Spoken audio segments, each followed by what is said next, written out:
আস্তে আস্তে দারুন, আস্তে আস্তে। দেখো এখানে কিন্তু নেতা সাহেব আছে, সার্জিস আছে এখানে। তোমরা ধৈর্য ধরো, ধৈর্য। ক্ষমতা, ক্ষমতা নিয়া, কমিটি নিয়া কি অবস্থা। ঘটনা হচ্ছে, আওয়ামী লীগকে নিষিদ্ধকরণের সমাবেশে সার্জিস যখন উপস্থিত হয়, তখন একদল সার্জিসের বিরুদ্ধে স্লোগান দেয়।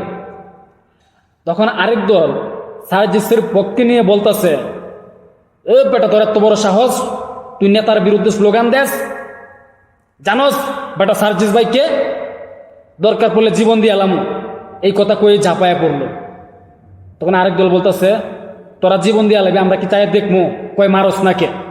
এই কথা বললেই দুই পার্টি মারামারি শুরু করে দিচ্ছে। তো চলুন দেখি ঘটনার আসল প্রেক্ষাপট কি। দর্শক, ঘটনার প্রেক্ষাপট হচ্ছে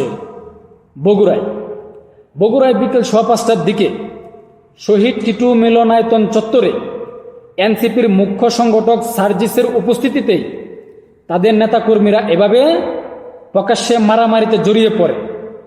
প্রত্যক্ষদর্শীদের বক্তব্য, বিকেল 4:30টার দিকে সমাবেশস্থলে পৌঁছান সার্জিস এবং এনসিপির বাকি যে কেন্দ্রীয় নেতারা আছেন তারা সকলে। এরপর বৈষম্য বিরোধী আন্দোলনের একটি পক্ষ মিছিল নিয়ে পৌর পার্ক চত্বরে প্রবেশ করে। সমাবেশের প্রধান অতিথি সার্জিস আলম মঞ্চে বসেছিলেন এবং এনসিপির অন্য কেন্দ্রীয় নেতারা তখন বক্তব্য দিচ্ছিলেন। এ সময় বৈষম্য বিরোধী একটি পক্ষ সার্জিস আলমের বিরুদ্ধে স্লোগান দেয়। তখনই সার্জিসের পক্ষ নিয়ে অন্যরা তাদের সাথে হাতাহাতিতে জড়িয়ে পড়েন। মানে সার্জিসের সামনেই ঘটনা ঘটা যায় যে নেতার বিরুদ্ধে স্লোগান দেস, এত বড় সাহস, কথা বললেই তারা মারামারিতে লিপ্ত হয়ে গেছে। দর্শক, এক পর্যায়ে তুমুল মারামারি হয়।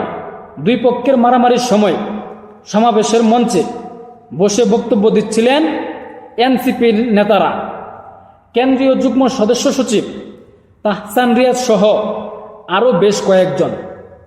তারা 1 মিনিটের মতো করে বক্তব্য দেয়। আর সার্জিস আলম 4 মিনিটের বক্তব্য দিয়ে দ্রুত মঞ্চ থেকে নেমে চলে যান। বগুড়া থানার ওসি বলছেন যে সার্জিস মঞ্চে ওঠার পর এনসিপি নেতাদের একটি অংশ তার বিরুদ্ধে স্লোগান দেয়। অপর অংশ বাধা দিতে গেলে দুই পক্ষের মধ্যে হাতাহাতি হয়। মানে বাহিরের কোনো লোক না, এনসিপিরই একটা অংশ সার্জিসের বিরুদ্ধে বক্তব্য দেয়।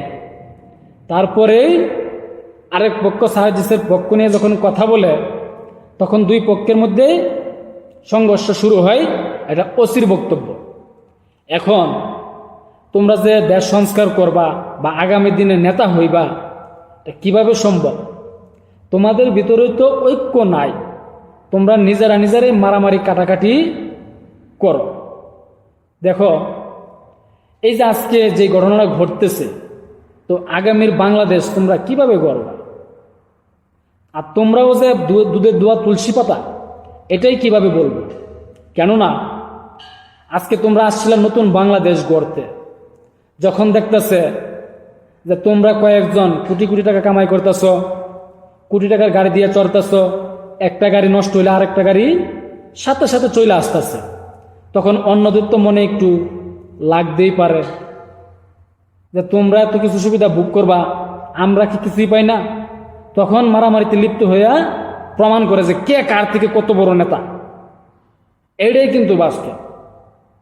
আর এসব কারণে এই মারামারি, হাতাহাতি, সংঘর্ষ হয়ে থাকে।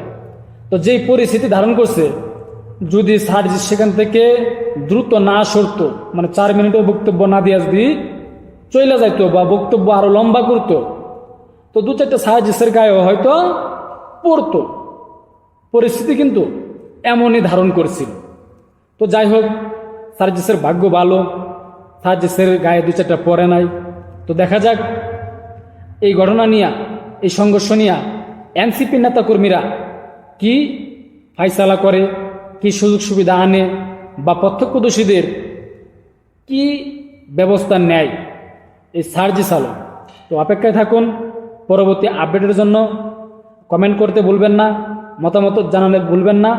আর যদি মনে করেন ভিডিওটি গুরুত্বপূর্ণ তাহলে একটি শেয়ার, আপনাদের কণ্ঠ পৌঁছে যাবে আরও অনেকের কাছে। আল্লাহ হাফেজ।